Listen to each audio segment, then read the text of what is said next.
long day of debate on the House floor over the bill to make changes to property taxes. Members now are passing several amendments before a final vote, and that could come as soon as tomorrow. Now, the governor released a statement saying that he supports this plan. But our 13 News State House reporter Emily Longnecker found that there are some Hoosier veterans who are pushing back.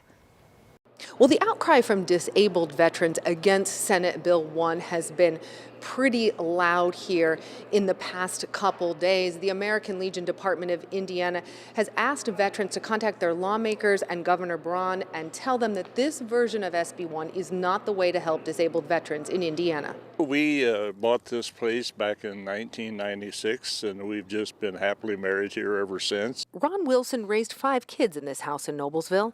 7 grandkids have climbed the tree in the front yard. We love it. It's kind of in the country, but we're still in the city. What Wilson hasn't liked over the years is watching his property taxes go up. He likes even less the proposal from Indiana lawmakers in the House to deal with that. I looked at the bill, I read it, but it just looks like they're going to destroy the 1975 tax exemption and take that away from us. By us, Wilson means disabled Hoosier veterans who own homes. He's one of them. Wilson's 100% disabled with hearing loss and other issues after serving in Vietnam in the United States Navy. I wear hearing aids, but I read lips. If I didn't have these in, I couldn't hear anything.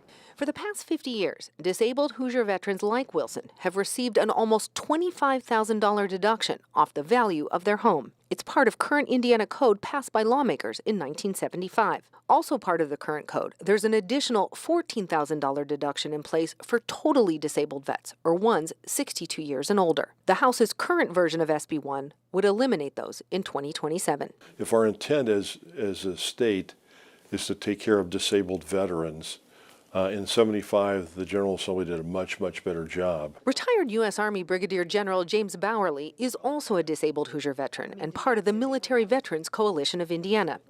He says his phone hasn't stopped ringing with calls from disabled vets regarding SB 1. I got a phone call 8 o'clock last night wanting to know what was going on, and there was an expletive in front of that. In the House's original version of SB 1, the new tax credits are stackable, meaning a disabled Hoosier veteran who's a senior could get up to $600 in tax credits off their bill. Republican State Representative Chris Judy, who himself is a disabled veteran, says amendments that pass today will make that amount higher.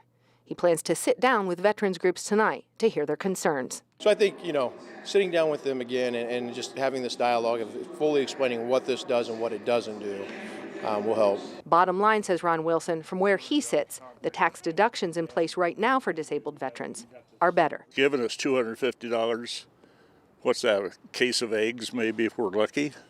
And Representative Judy told me some adjustments to those tax credits are a possibility. Some tweaks was the phrase that he used, but first he wants to sit down with these veterans groups and talk about their concerns. Advocates I talked to today for disabled veterans say no one has contacted them about SB 1 until now.